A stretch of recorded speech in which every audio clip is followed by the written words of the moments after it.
这是我们这里的鸡油菌，带大家看一下。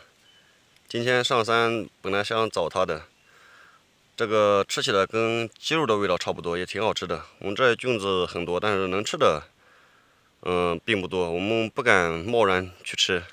还有牛肝菌啊，那些都有。我从这下面，一直找上来，就是找到这里几个。这里2个，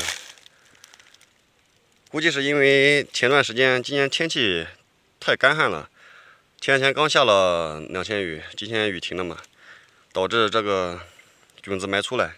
往年这个森林里面到处都是，今年估计就要推迟了，看过段时间会出来的咋样。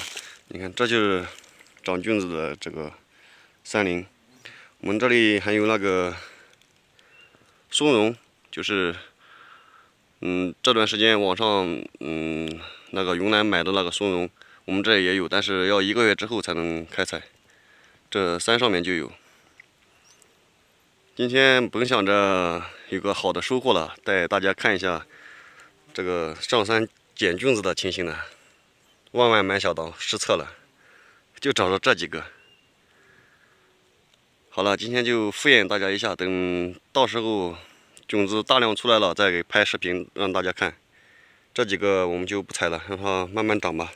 那边还有，长大了我们再来采。好了，视频就拍到这里了。